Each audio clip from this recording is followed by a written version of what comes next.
एक जंगल में एक ऊंट रहता था। वो काफी सीधा साधा था। ऊंट अकेला जंगल में घास खा रहा था। सियार वहाँ आता है और ऊंट से बोलता है, ऊंट भाई क्या कर रहे हो? कुछ नहीं भाई, बस घास खा रहा हूँ। अकेले तुम भोजन करते हो?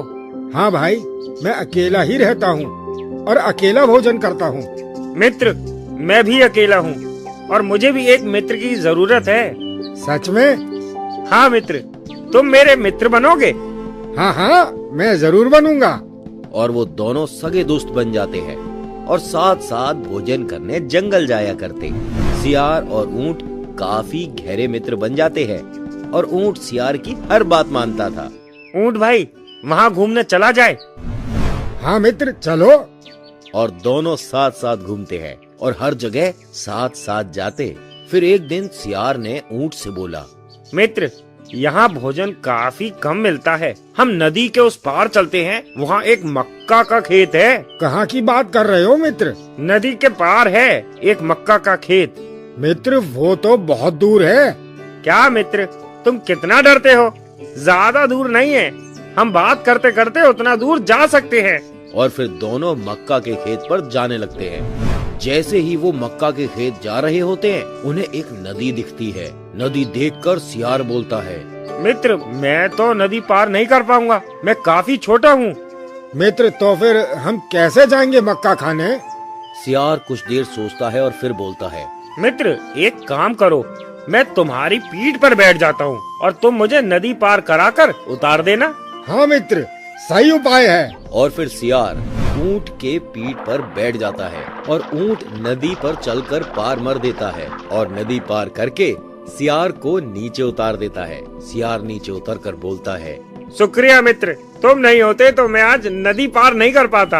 अरे कली बात नहीं दोस्त, मित्र को धन्यवाद नहीं करते। अब जल्दी से चलो मक्का का खेत, मुझे बहुत जोरों की भूख लगी है। हाँ मित्र, चलो, यहाँ से बस थोड़ी ही दूर में है। और फिर कुछ ही देर में वो दोनों वहाँ पहुँच जाते हैं। वहाँ मक्का का देख देख कर ऊंट खुश हो जाता है और बोलता है, मित्र, इतना सुंदर और हरा भरा खेत है, यहाँ हरे मक्का खाने में तो मजा आ जाएगा। हाँ मित्र, जितना खा सकते हो खाओ, पेट भर के खाओ। हाँ मित्र, पेट भर के भोजन करूँगा। और दोनों वहाँ भोजन करने लगते हैं और सियार तुरंत चिल्लाने लगता है और बोलता है, मित्र, अब चलते हैं, नहीं तो किसान आ जाएंगे। मित्र, पर मैंने तो अभी पेट भर के खाना भी नहीं खाया है। मित्र, मैं यहाँ के किसानों को अच्छी तरह से जानता हूँ। अभी यहाँ के किसानों के आने का वक्त हो गया है, जल्दी चलो, नहीं तो वो हमें पकड़ लेंगे। ठीक है मित्र, चलो चलते हैं। और दोनों वहाँ से जाने लगते हैं। और जैसे ही दोनों नदी के पास पहुँचते हैं, सियार फिर से ऊंट से बोलता है, मित्र, आओ, मैं फिर से तुम्हारी पीठ पर बैठकर नदी पार कर लेता हूँ। हाँ मित्र, ठीक है, आओ। सियार फिर से ऊंट की पीठ पर बैठकर नदी पार कर लेता है। रात हो जाती है, आराम से सोते हैं और अगले दिन फिर से मक्का के खेत में जाने की तैयारी करते हैं और पहले की तरह नदी पार करते हैं और जाकर मक्का के खेत पर पहुँच जाते हैं। ऊंट फिर से खुश हो जाता है और बोलता है, इससे बार तो मैं पूरा पेट भर कर खाऊंगा। हाँ मित्र, ठीक है, तुम पेट भर कर खाना। हाँ मित्र। और ऊंट खाना शुरू कर देता है। पर सियार का छोटा पेट होने के कारण सियार का तुरंत पेट भर जाता है और ऊंट खाता ही रहता है। और ऊंट बड़ा होने के कारण आधा ही पेट भरा रहता है। और सियार का पेट जैसे ही पेट भरता है, वो ऊंट को बोलने लगता है, मित्र चलो, अब किसानों के आने का वक्त हो गया है। मित्र, पर मेरा पेट अभी भरा नहीं है। मित्र, पर अभी किसानों आ जाएंगे, अगर हम यहाँ थोड़ी देर और रुके तो वो हमें देख लेंगे। मित्र, तुम तो छोटे हो और तुम्हारा पेट भी छोटा है और तुम्हारा पेट तुरंत भर जाता है, पर मैं बड़ा जानवर हूँ, मुझे ज्यादा भोजन चाहिए होता है। मित्र, तुम कल आकर खा लेना।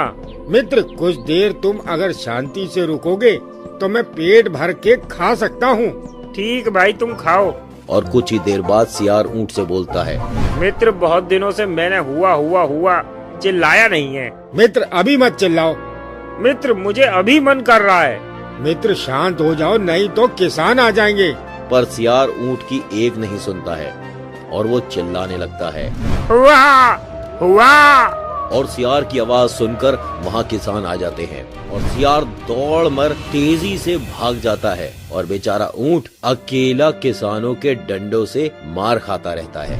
दूसरी तरफ नदी पार करने के लिए सियार नदी के किनारे खड़ा था और ऊँट लंगड़ाता हुआ चोट खाया हुआ जान बचाकर वहाँ आता है। सियार से बोलता है, मित्र चाको जल्दी घर चलते हैं, मुझे नींद लग रहा है। उसके इस बर्ताव से ऊँट काफी गुस्सा था, पर वो कुछ नहीं बोला और सियार को होनी पीठ पर बैठाता है और नदी पार करने लगता है।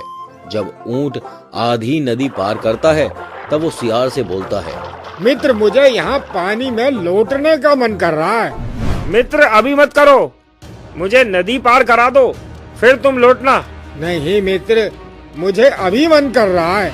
और वो ऊँट वहीं नदी में लौटने लगता है और वो सियार तुरंत नदी में गिर जाता है और जैसे तैसे करके अपनी जान बचाता है और घायल हुआ नदी पार करता है।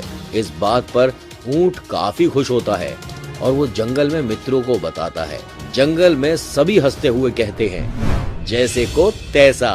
संदेश, कभी भी स्वार्थी मित्रों के साथ मत रहो और जो जैसा करता है वो वैसा भोगता है। धन्यवाद।